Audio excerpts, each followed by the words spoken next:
Start करते हैं। समास, आखिर समास होता क्या है? समास को इंग्लिश में कंपाउंड कहा जाता है।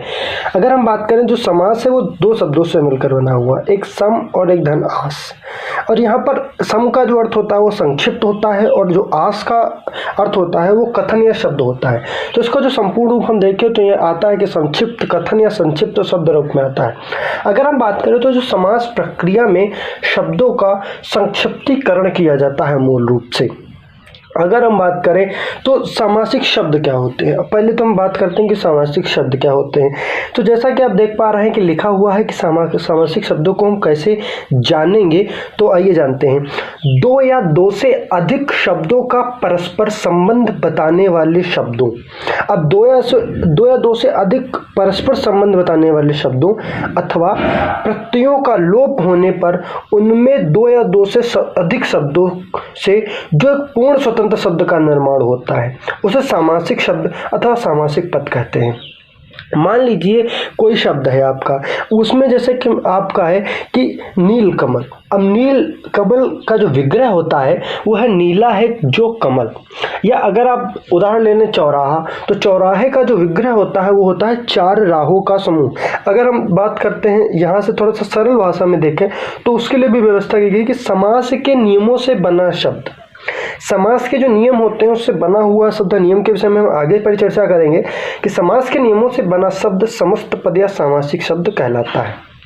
आइए जानते हैं कि समास विग्रह क्या होता है। समास पदों को अलग अलग किए जाने की जो प्रक्रिया होती है वो समास विग्रह कहलाती है। अब देखिए, जैसे समास पद होते हैं, समास पदों के बाद समास का विग्रह किया जाता है। जैसे समासिक पद आपका क्या हो गया, जैसे प्रतिदिन हो गया, तो प्रतिदिन का जब हम विग्रह करेंगे तो क्या होगा, प्रत्येक दिन हो जाएगा। आइए हम समझेंगे परिभाषा क्या, आखिर समास की परिभाषा क्या हो सकती है, उसको हम कैसे जानेंगे। तो जब दो समान प्रकृति के शब्द, दो समान प्रकृति के शब्द होने अनिवार्य है, इससे मिलकर तीसरे सार्थक शब्द का निर्माण होता है। तो वहाँ पर तृतीय शब्द जैसे प्रत्येक दिन, तो ये दो शब्द हैं। या भी आप अधिक ले सकते हैं, जैसे जैसा संभव हो, तो इसका आपका समस्त पद यथासंभव, तृतीय शब्द निकल कर आता है यथासंभव। यह प्रक्रिया समासीकरण तथा बनने वाला तीसरा पद समासिक पद कहलाता है। अब देखिए, अगर हम बात करें तो समास रचना में प्रयुक्त पद कितने होते हैं, तो समास रचना में प्राय दो पद होते हैं। पहले को जो प्रथम होता है उसको आप पूर्व पद कहते हैं और जो द्वितीय को होता है उसे आप उत्तर पद कहते हैं। जैसे हम उदाहरण लेते हैं राजपुत्र, तो राजपुत्र में पूर्व पद राज है और उत्तर पद पुत्र है। समास प्रक्रिया में दो पदों के बीच विभक्तियां लुप्त हो जाती हैं। जैसे राजा का पुत्र, तो राजा का पुत्र में का जो है आपका लुप्त हो जाता है और ये राजपुत्र बन जाता है। अब यहाँ जो है वो आपका जो विभक्ति विलुप्त हो गई है। इसके अलावा कई शब्दों में कुछ विकार भी आ जाता है, जैसे काठ की पुतली, तो यहाँ पर काठ की पुतली में आपकी कठपुतली बन जाता है। अब काठ के का और क हो जाता है। ऐसे घोड़े का सवार, तो ये आपका क्या बन जाता है, घोड़सवार बन जाता है। तो इस प्रकार से परिवर्तन आपके समासिक पदों में होते हैं। अगर हम बात करें तो अभी आपने जाना कि समास रचना में जो प्रयुक्त पद होते हैं वो दो होते हैं, पूर्व पद और उत्तर पद। इनके आधार पर भी जो पदों की प्रधानता के आधार पर भी वर्गीकरण किया जाता है, तो उसके विषय में चर्चा करेंगे। आइए सबसे पहले हम पता करते हैं कि समास के कितने भेद होते हैं। तो समास के जो हम पढ़ाई करते हैं, जिस प्रकार से हमारी परीक्षाओं में पूछा जाता है, तो वहाँ पर हम नॉर्मली 6 प्रकार ही लिखते हैं। वैसे तो मूलतः 4 प्रकार का ही समास के भेद होते हैं। नंबर 1 आपका अव्ययी भाव समास, नंबर 2 तत्पुरुष समास, नंबर 3 कर्मधारय समास, नंबर 4 द्विगु समास, नंबर 5 द्वंद्व समास और नंबर 6 बहुब्रीहि समास। अगर हम बात करें तो यहाँ पर कुछ जो बहुत ही इंपॉर्टेंट चीज़ें होती हैं कि वहाँ पर हम बात करते हैं पद की प्रधानता के आधार पर वर्गीकरण। अब पद की प्रधानता के आधार पर वर्गीकरण यहाँ पर इसलिए भी इम्पोर्टेंट है क्योंकि आप पद के यहाँ पर अगर आप इन चीज़ों को नोट करते हैं तो आपको पता चलेगा कि जिन पदों के आधार पर या जिनके पदों का आप विभक्तिकरण कर देते हैं या उनके अलग अलग पदों के अनुसार भी आप परिचिह्नित करते हैं, उनकी पहचान को बना लेते हैं, तो वहाँ पर आपको वर्गीकरण करने में या आपको शब्दों को पहचानने में असुविधा कम से कम हो जाती है। जैसे हम पहला पद देखें, जैसे पहली चीज होती है कि पूर्व पद प्रधान, तो ऐसी कौन सी समास होगी जिसका पूर्व पद प्रधान होगा, तो वहां पर वो अव्ययी भाव समास होती है। यहाँ पर क्या होता है, आपका प्रथम पद जो होता है वो प्रधान हो जाता है। उत्तर पद प्रधान में कौन से आते हैं? उत्तर पद प्रधान में आपके 3 समास आते हैं। एक तत्पुरुष समास आता है, कर्मधारय समास आता है, एक द्विगु समास आता है। अब देखिए, जैसे राजा का कुमार, राजकुमार, ये आपका तत्पुरुष समास है। अब कर्मधारय जो आपकी समास है, या कमल के समान चरण कमल, और द्विगु समास में 7 दिनों का समूह सप्ताह आ जाता है। अब जिसमें दोनों पद प्रधान होंगे, न पूर्व पद उत्तर पद दोनों मिलाकर प्रधान होंगे, तो द्वंद्व समास हो जाता है। अब यहाँ पे से गुण दोष, तो गुण और दोष। अब दोनों पद अप्रधान, अभी हम पहले बात कर रहे थे कि या तो कहीं पर पूर्व पद प्रधान हो रहा था, कहीं पर उत्तर पद प्रधान हो रहा था, और कहीं पर दोनों पद प्रधान हो रहे थे। एक ऐसी भी समास है जहां पर दोनों पद अप्रधान हो जाएंगे, वह आपकी बहुब्रीहि समास के रूप में उद्गृत होती है। जैसे लंबोदर, लंबा है उदर जिसका, अर्थात गणेश। मतलब कि यहाँ पर दोनों पद प्रधान नहीं है, यहाँ पर तृतीयक शब्द का निर्माण होता है, और तृतीयक शब्द जो कि किसी एक विशेष व्यक्ति की कोई और निर्दिष्ट करता है या कोई और संकेत करता है, तो वो आपका बहुब्रीहि समास में आ जाता है। आइए एक छोटा सा चीज ये जान लेते हैं कि संधि और समास में क्या अंतर होता है। ये बहुत ही सूक्ष्म अंतर होते हैं। अगर आपको ये चीज़ों की जानकारी नहीं होती है, तो वहाँ पर आप इन चीज़ को तथाकथित रूप से आप उनमें भेद नहीं कर पाते हैं, और भेद जब नहीं कर पाते हैं तो वहीं से आपका क्वेश्चन गलत हो जाते हैं। आइए देखते हैं संधि और समास में क्या अंतर है। देखिए, संधि जो होती है वो हम पहले पढ़ चुके हैं। अगर आपने संधि नहीं पढ़ा है तो पीछे जाकर के हमारी वीडियोज़ में जा सकते हैं, और प्लेलिस्ट में जाकर के संधि से रिलेटेड 3 वीडियोज़, तीनों ही अलग अलग रूप से स्वर संधि, व्यंजन संधि और आपका विसर्ग संधियाँ आ गई हैं, और वहाँ पर आपका एक जो है कुछ भी आपका एक पढ़ा हुआ है जो कि 30 प्रश्नों का है, आप जाकर के देख सकते हैं, और वहाँ पर आप पूरी तरीके से संधि को बहुत ही विस्तृत रूप से आपको अध्ययन कराया गया है। आइए अभी बात करते हैं कि संधि और समास में क्या अंतर है। तो संधि जो है वर्णों का मेल है। संधि में वर्णों के मेल से जो विकार भी उत्पन्न होता है। अब क्या है, उस समास में यहाँ पर वर्णों का मेल नहीं है, यहाँ पर शब्दों का मेल है। और समास में क्या होता है कि संधि में जब वर्णों के मेल से वर्ण परिवर्तन हो जाता है, परंतु समास में ऐसा नहीं होता है। यहाँ पर किसी भी प्रकार का कोई वर्ण परिवर्तन नहीं होता है। संधि में चिन्ह का लोप हो जाता है। संधि में देखते हैं कि जैसे हमारे जो विद्या धन आलय, तो धन चिन्ह लगा होता है, वहाँ पर चिन्ह का लोप होता है। जबकि समास में बहुत से पदों के बीच कारक चिन्हों का प्रयोग किया जाता है, समुच्चय बोधक चिन्हों का प्रयोग जो किया जाता है उनका लोप हो जाता है। अंतिम बात करते हैं कि संधि को तोड़ने को संधि विच्छेद कहते हैं। संधि को जो तोड़ने की प्रक्रिया है या पृथक पृथक करने की प्रक्रिया है उसे संधि विच्छेद कहते हैं। और समास के पदक जो पद होते हैं, जो शब्द होते हैं, उनको अलग करने के लिए समास विग्रह शब्द का हम प्रयोग करते हैं। यहाँ तक बात समझ में आ गई होगी। आगे हम बात करते हैं कि जो हमने 6 प्रकार के समास के विषय में बात किया था कि वो कैसे हमारे लिए उपयोगी होंगे, हम उनके विषय में चर्चा करेंगे। अव्ययी भाव समास हमारा सबसे प्रथम आ जाता है। अब यहाँ से हमें बहुत ही निश्चिंत न होकर हमें बहुत ही पूरी ध्यान देकर यहाँ पर समझने की बात है। जिस समास का पहला पद पूर्व पद, मतलब कि जिसको हम पहला पद कहते हैं उस पूर्व पद अव्यय तथा प्रधान हो, तथा दूसरा पद अर्थात उत्तर पद संज्ञा हो, तो उसे अव्ययी भाव समास कहते हैं। आप यहाँ पर सीधे सीधे निकाल लीजिए कि अव्यय, ये बहुधा होते हैं, अव्यय प्लस संज्ञा बराबर आपका अव्ययी भाव समास। ये बहुत ही इंपॉर्टेंट रूल है। ये आपका जो है प्रथम पद हो जाएगा, और ये आपका द्वितीय पद हो जाएगा। नहीं समझ पा रहे हो तो ये आपका जो है उत्तर पद क्या हो जाएगा, ये आपका जो प्रथम पद होता है वो आपका पूर्व पद प्लस उत्तर पद में बन जाएगा। अब पूर्व पद आपका जो होगा वही प्रथम पद होगा, उत्तर पद होगा वही द्वितीय पद होगा। आइए हम आगे बात करते हैं। अब इनके मिलने पर जो हम पहचान कैसे करेंगे। अब पहचान होने में हमें कुछ शब्दों का ज्ञान होना चाहिए, क्योंकि ये ट्रिक्स हैं। अब प्रथम पद में क्या है कि अन, आ, प्रति या भर, यथा, यावत, हर आदि में होता है। अब आपको पता है कि जो हम ज़्यादा विस्तृत बात करें तो हम जो अव्ययों को कई प्रकार से परिचिह्नित कर सकते हैं। अव्ययों को कैसे परिचिह्नित करते हैं? अव्ययों को हम हिंदी के अव्यय, संस्कृत के अव्यय, उर्दू के अव्यय, या हम विशिष्ट भाषाओं के अव्ययों का प्रयोग कर सकते हैं। परंतु जो हमारे परीक्षाओं में पूछे जाते हैं वो कुछ ही प्रकार के अव्यय होते हैं, जो शायद जो आपके तत्सम या तद्भोजन को आप हिंदी या संस्कृत के अव्ययों के रूप में जान सकते हैं। अब देखिए, पद और विग्रह बहुत ही इंपॉर्टेंट चीज़ है कि आप पद को समस्त पद समझें और विग्रह को समास विग्रह समझें। अब समास विग्रह और पद में क्या कैसे हम उनको तोड़ेंगे, अब जानने के पहले हमने आपको पहचान बताई कि किन पहचान के आधार पर आप उनको यथोचित समझेंगे। लेकिन समझने के लिए नहीं है कि आप इन्हीं पर निर्भर हो जाएं, हो सकता है, लेकिन आप वहाँ पर से दो चीज़ों को जरूर ध्यान रखेंगे कि आपका जो पूर्व पद होगा वो अव्यय होगा और जो उत्तर पद होगा वो संज्ञा होगी। प्रथम अगर एग्जाम्पल की बात करते हैं तो अनजाने। अब अनजाने जो समस्त पद है इसका विग्रह होगा बिना जानकर। यहाँ बिना जानकर मतलब है जिसको आप बिना जानकर, बिना जाने हुए, तो वो कौन क्या होता है, अनजान। दिनों दिन, तो दिन के बाद दिन, बार बार, बार के बाद बाद। अब देखिए अर्थात बारंबार। अब बाद के बाद बार जब आता है तो वो आपका बारंबार कहलाता है। यथाशक्ति, अब शक्ति के अनुसार, शक्ति के अनुसार यथाशक्ति। आमरण, ये आपका मरण तक विग्रह हो जाएगा। अवसर अनुसार, अवसर के अनुसार। प्रतिपल, और ये आपका बन जाता है हर पल। ये सभी जितने भी एग्जाम्पल हैं ये आपके किसी न किसी जो है प्रश्न में आए हुए हैं, परीक्षाओं में आए हुए हैं। आइए हम द्वितीय की बात करते हैं, तत्पुरुष समास की। तत्पुरुष समास क्या है कि जिस समास में अर्थ की दृष्टि से उत्तर पद प्रधान होता है तथा प्रथम पद संज्ञा अथवा विशेषण होता है, तत्पुरुष समास कहलाता है।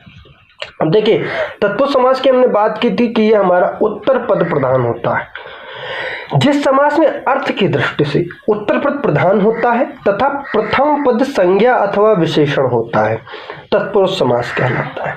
अब देखिए तत्पुरुष समास में हमने देखा कि है कि इसे हम एग्जाम्पल लेते हैं आपका रचना करने वाला। अब रचना तभी होगी जब उसको कोई करेगा, मतलब कि जो कृति होगी उसको जब किसी के द्वारा लिखा जाएगा तभी तो वो कृति किसी स्वरूप में परिवर्तित होगी। तो रचना करने वाला क्या होता है, रचनाकार होता है। तो यहाँ पर उत्तर पद आपका प्रधान होता है। अब देखिए यहाँ पर नोट है कि तत्पुरुष समास में दोनों पदों के मध्य का कारक चिन्ह लोप हो जाता है। अब ये सबसे इंपॉर्टेंट चीज है कि तत्पुरुष समास में दोनों पदों के मध्य का जो कारक चिन्ह होता है वो लोप हो जाता है। कैसे हो जाता है, क्योंकि तत्पुरुष समास पूर्ण रूप से कारकों के ऊपर ही निर्भर रहती है। यहाँ पर तत्पुरुष समास के भेदों के विषय में जब हम बात करेंगे तो तत्पुरुष समास को हम 6 कारकों के रूप में विभक्त करते हैं। अगर हम बात करें तो कर्ता कारक और संबोधन कारक के विषय में हम नहीं करते हैं, बाकी सब भी बचे हुए कौन कौन से होते हैं आइए हम आगे पर चर्चा करते हैं। प्रथम है कर्म तत्पुरुष। अब कर्म तत्पुरुष, द्वितीय है करण तत्पुरुष, तृतीय है संप्रदान तत्पुरुष, नंबर 4 है अपादान तत्पुरुष और नंबर 5 है संबंध तत्पुरुष और नंबर 6 है अधिकरण तत्पुरुष। यहाँ पर 2 आपके नहीं है, 2 के विषय में नहीं बात करते हैं हम। एक आपका जो कर्ता कारक तत्पुरुष और आपका संबोधन कारक तत्पुरुष नहीं। हम 6 प्रकार के तत्पुरुष समास के भेद होते हैं, उनके विषय में परिचर्चा करते हैं। आइए बात करते हैं सबसे पहले कर्म तत्पुरुष की। कर्म तत्पुरुष के कारक की विभक्ति में जो को का लोप हो जाता है। प्रथमा ने द्वितीय को तृतीय से चतुर्थी के लिए, तो इन्हीं जो रूल्स हैं, जो फंडामेंटल रूल्स हैं, जो कहें कि जिनको हम जो हमारे मूल रूप के जो कर्ता के जो हमारे नियम हैं उनको हम फॉलो करें। उनको फॉलो जब हम करेंगे तो वहाँ से हमारी चीज़ें ज़्यादा समझ में आ जाएंगी। अब देखिए कर्म तत्पुरुष का जो चिन्ह होता है वो क्या होता है, को होता है, तो ये पूरी तरीके से लोप हो जाता है। ठीक, अब देखिए यहाँ पर थोड़ा सा उल्टा हो गया है कि ये जैसे कि जो विग्रह है वो इधर लिख गया है और जो पद है उधर हो गया है। देख लेते हैं कि जो आपका जो यश को प्राप्त, अब जो यश को प्राप्त है ये विग्रह है आपका और यश प्राप्त आपका क्या है, पद है। तो थोड़ा सा हम चेंज कर लेते हैं, थोड़ा सा यहाँ जो है आपकी थोड़ी सी चेंजिंग रहेगी। यहाँ पर आपका ये विग्रह हो जाएगा और यहाँ पर आपका ये पद हो जाएगा,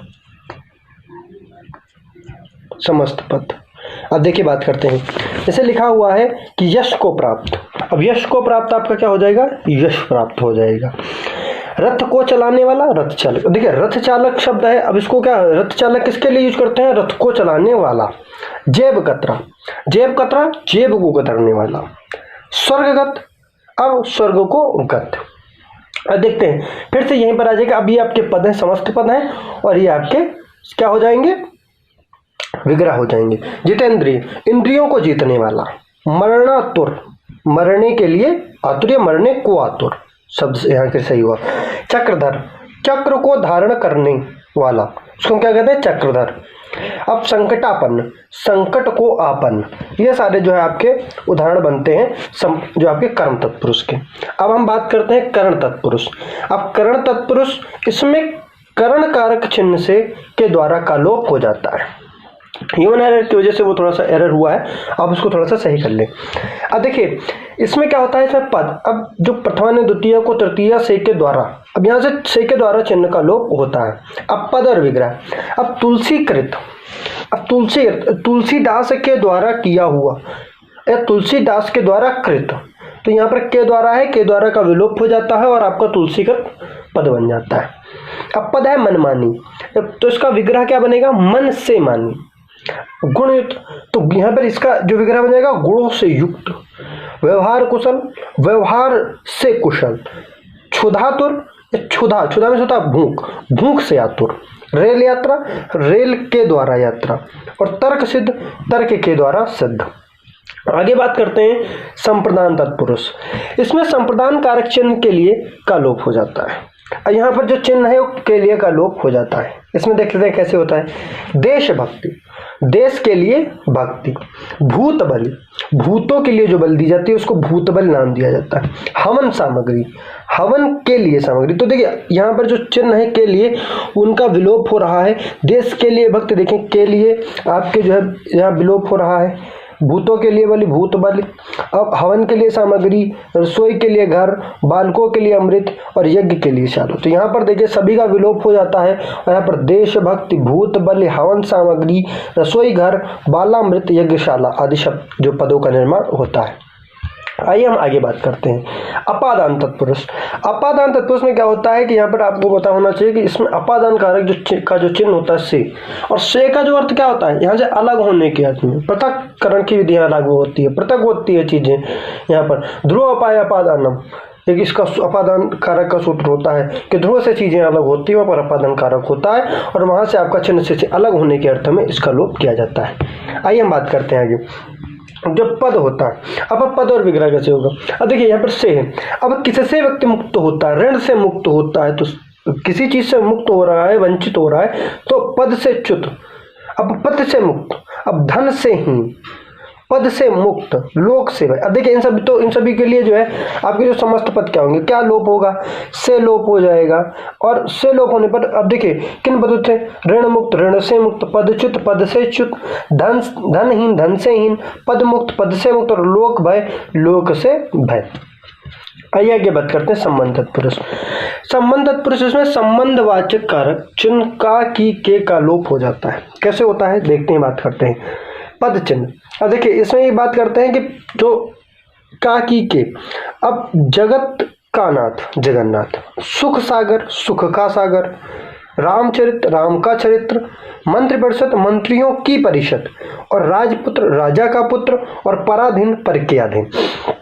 परमित होता है दूसरों के अधीन। आइए बात करते हैं यहाँ पर फिर अच्छा बचाएंगे। यहाँ पर जगत लोक का नाथ, जगत या लोक एक ही बात होती है। यहाँ पर लोक का नाथ, इसको क्या कहते हैं? जगन्नाथ कहते हैं। तो यहाँ पर किन शब्दों का लोप होगा, सबसे पहले यही जाननी जरूरी है। और यहाँ पर जैसे ही आप देखेंगे कि का, राम का चरित्र, मंत्रियों की परिषद, राजा का पुत्र, पर के अधीन। यहाँ पर आपका जगत लोक का नाथ, जो जगत को लोक कहते हैं हम, तो इसका जो है इसका जो नाथ है इसको जगन्नाथ कहते हैं। ठीक है, आइए आगे बात करते हैं अधिकरण तत्पुरुष में। सीधी सी बात है कि आप तत्पुरुष समास में जैसे ही चीज़ों का आकलन करेंगे तो वहाँ पर आपको सबसे पहले इसके विग्रह में जो हम जाएंगे तो यहाँ पर आपको कारक चिन्हों का स्वरूप दिखाई पड़ेगा और हमें उनका विलोप कर देना है। जैसे आप अधिकरण तत्पुरुष की बात करें, इसमें अधिकरण कारक में में पर का लोप होता है। और में पर यहाँ पर आधारो अधिकरणम, जहाँ पर आधार होगा वहीं पर अधिकरण होगा। अब देखिए मुनि श्रेष्ठ, तो मुनि श्रेष्ठ का जो आपका विग्रह बनेगा वो बनेगा मुनियों में श्रेष्ठ। शोक मग्न, शोक में मग्न। आप बीती, तो आप पर बीती। और धर्मवीर, तो धर्म में वीर। तो ये आपके अधिकरण तत्पुरुष के उदाहरण बन जाते हैं। आइए अभी तक हम लोगों ने जो है दो समास की बात कर ली है, अव्ययीभाव समास और तत्पुरुष समास। आइए तीसरे प्रकार के समास की बात करते हैं जिसमें इसको हम कहते हैं कर्मधारय समास। कर्मधारय समास जिस समस्त पद का उत्तर पद प्रधान हो, मेरे हिसाब से उत्तर पद आप समझ रहे होंगे, जो द्वितीय पद होता है वो उत्तर पद होता है, तथा पूर्व पद वह उत्तर पद में अपमान में उपमान या उपमेय अथवा विशेषण विशेष से संबंध हो, कर्मधारय समास कहलाता है। अब देखिए सबसे इंपॉर्टेंट चीज है यहाँ यही समझने वाली कि यहाँ पर उपमान और उपमेय क्या होता है और विशेषण विशेष क्या होता है। ठीक है, अब देखिए उपमेय क्या होता है, वह वस्तु या व्यक्ति जिसको उपमा दी जा रही है। उपमान वह वस्तु या व्यक्ति जिसकी उपमा दी जा रही है। अब देखिए अब उपमान क्या है, पीत है, और अंबर क्या है, उपमेय है आपका। ठीक है, अब देखिए पहचान कैसे करेंगे। अब पहचान करने के लिए विग्रह करने पर दोनों पदों के मध्य में दो चीजें आती हैं, या तो आएगा है जो, या आएगा के समान आदि आते हैं। आगे बात करते हैं इसे, पद विग्रह देख लेते हैं। नील कमल, नीला है कमल जो। मंद बुद्धि, मंद है जिसकी बुद्धि। अधमरा, आधा है जो मरा। क्रोधाग्नि, क्रोध रूपी अग्नि। चंद्रमुख, चंद्र के समान मुख। प्राण प्रिय, प्राण के समान मुख। प्राण प्रिय, देखिए प्राण के समान प्रिय। अब महात्मा, महान है जो आत्मा। नराधम, अधम है जो नरों में। अधम में होता है नीच। नीलकंठ, नीला है जो कंठ। आइए आगे बात करते हैं द्विग समास। अब द्विग समास की अगर हम बात करते हैं तो द्विग समास में अगर, तो यहाँ पर इसका एक संस्कृत में सूत्र होता है संख्या पूर्वे द्विगा। तो संख्या पूर्व द्विगा मतलब यहाँ पर सबसे पहले आपको क्या मिलेगा, संख्यावाचक विशेषण इसके पूर्व पद में आ जाता है। जिस समस्त पद का जो पूर्व पद होता है और जो संख्यावाचक विशेषण हो वह द्विग समास कहलाता है। सीधी सी बात है, वहां पर संख्यावाचक विशेषण आपको मिलेगा। ठीक है, इसमें दो चीजें होती हैं, इसमें समूह या समाहार का ज्ञान आपको होता है। कैसे होता है, जब पद विग्रह, जैसे सप्त सिंधु, 7 सिंधुओं का समूह। दोपहर, 2 पहरों का समूह। चौराहा, 4 राहों का समूह। सप्ताह, 7 दिनों का समूह। त्रिकोण, 3 कोणों का समाहार। आइए द्वंद्व समास की बात करते हैं। जिस समस्त पद के पदों का प्रधान हो। ठीक है, अब देखिए जिस समस्त पद के दोनों पदों का प्रधान हो। हमने बात की थी शुरुआत में, बताया था कि द्वंद्व समास होती है वो दोनों पद प्रधान होते हैं, तथा विग्रह करने पर और एवं या अथवा लगता हो वह द्वंद्व समास कहलाता है। टिप्पणी में देख लेते हैं कि दोनों पदों के बीच प्रायः योजक चिन्ह का प्रयोग किया जाता है। द्वंद्व समास का वर्गीकरण अगर हम करते हैं तो वह 3 प्रकार के होते हैं, इतरेतर द्वंद्व, समाहार द्वंद्व या वैकल्पिक द्वंद्व। अब इतरेतर द्वंद्व की बात करते हैं। इतरेतर द्वंद्व जो होता है, अब दोनों पदों की प्रधानता इतरेतर द्वंद्व की पहचान है, तो पूरे द्वंद्व की पहचान है। आइए समझते हैं। इतरेतर द्वंद्व में और का लोप हो जाता है और ऐसे संख्यावाची शब्दों का भी प्रयोग किया जाता है जिनके दोनों ही पद संख्या का बोध कराने वाले होते हैं। कैसे, अब यहाँ पर एक और नोट है कि आपके जो पूर्णांक संख्यावाची शब्द होते हैं, जैसे 1 से 9 तक, वह 10, 20, 30, 40, 50, 60, 70, 80, 90, 100, ये जो पूर्णांक संख्यावाची शब्द होते हैं, इनको छोड़कर अन्य सभी संख्यावाची शब्द इस समास के अंतर्गत आते हैं। कैसे आते हैं? पद और विग्रह। अब पद क्या है, माता पिता, माता और पिता। सीताराम, सीता और राम। अब 55, 50 और 5 को मिलाकर क्या होता है, 55 बनता है। आप यहाँ पर 32 ले लीजिए, 30 और 2, ठीक है। आप 35 ले लीजिए, 30 और 5, 45 ले लीजिए, 40 और 5। तो यहाँ पर इन सभी को मिलाकर के आपका कौन सा बनता है, इतरेतर द्वंद्व बनता है।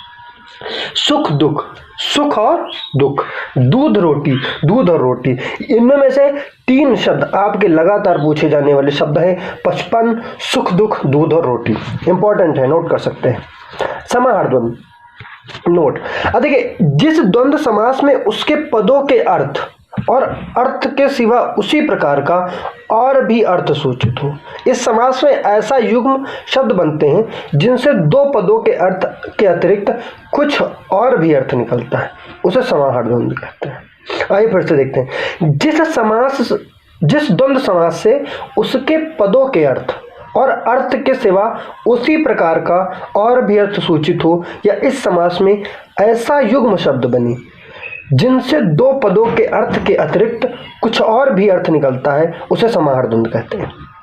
देखिए कैसे कि समाहार द्वंद्व में जो विग्रह करने पर जब विग्रह करते हैं तो इत्यादि आदि का प्रयोग किया जाता है। आइए इनके उदाहरणों की चर्चा करते हैं। अब जैसे इसका जो उदाहरण सबसे पहले हमारे सामने निकल करके आता है वो आता है आगा पीछा। आगा पीछा जो आरएस में पूछा गया 1997 में पूछा गया था बहुत, और तब से लगातार 3 से 4 बार ये पूछा गया है। आगा पीछा आदि, फल फूल आदि, रोना धोना आदि, जीव जंतु आदि, चाय आदि, उल्टा सुल्टा उल्टा आदि। इस प्रकार के जो शब्द होते हैं ये आपका समाहार द्वंद्व में आ जाता है। अब वैकल्पिक द्वंद्व, इस समास में परस्पर विरोधी शब्दों का मेल होता है। इस समास में दो शब्दों के बीच या अथवा आदि विकल्प सूचक अवयव का लोप हो जाता है। कैसे होता है ये देखते हैं। जैसे पाप पुण्य, तो यहाँ पर दो चीजें हुई, एक चीज को आपको सेलेक्ट, जैसे पाप या पुण्य, हानि लाभ, हानि या लाभ, मारपीट, मार या पीट, आजकल, आज या कल, कर्म धर्म। अब यहाँ पर हाइफन का प्रयोग करना बहुत जरूरी है, कर्म या धर्म। अब यश अपयश, यश या अपयश, सर्दी गर्मी, सर्दी या गर्मी। आइए अंतिम बात करते हैं बहुब्रीहि समास के विषय में। जिस समस्त पद में कोई पद प्रधान नहीं होता है, दोनों पद अप्रधान होते हैं, तृतीय की ओर संकेत किया जाता है तथा दोनों पद मिलकर किसी तीसरे पद की ओर संकेत करते हैं, उसमें बहुब्रीहि समास होता है। देखिए कैसे, जैसे पद लिखा हुआ है दशानन, दस है आनंद, जिसके आनंद में होता है सर। अब यह किसके ओर संकेत करता है कि 10 सर किसके थे, रावण के, तो दशानन ये तृतीय की ओर संकेत करता है। चतुर्भुज, 4 हैं भुजाएं जिसकी, 4 भुजाएं अर्थात श्री विष्णु जी। प्रधानमंत्री, मंत्रियों में प्रधान है जो, पंक्तियों में कौन प्रधान होता है, प्रधानमंत्री। पंकज, पंक में पैदा हो जो, पंक में होता है कीचड़, कीचड़ में कौन पैदा होता है, कमल। निशाचर, निशा में विचरण करने वाला, निशा में होता है रात, रात में विचरण करने वाले को क्या कहा जाता है, राक्षस। चौलड़ी, 4 हैं लड़ियां जिसमें, लड़ियां किसमें होती हैं अर्थात माला। मृगेंद्र, मृगों का इंद्र अर्थात सिंह। मृत्युंजय, मृत्यु को जीतने वाला अर्थात शंकर जी। तो इस प्रकार से आपके जो है कुछ इंपॉर्टेंट आपके जो उदाहरण थे ये बहुब्रीहि समास से रिलेटेड थे। आप सभी को ये वीडियो कैसी लगी कमेंट में, कमेंट बॉक्स में कमेंट करके जरूर बताएं तथा वीडियो को लाइक करें, शेयर करें, सब्सक्राइब करें। आप सभी का बहुत बहुत धन्यवाद।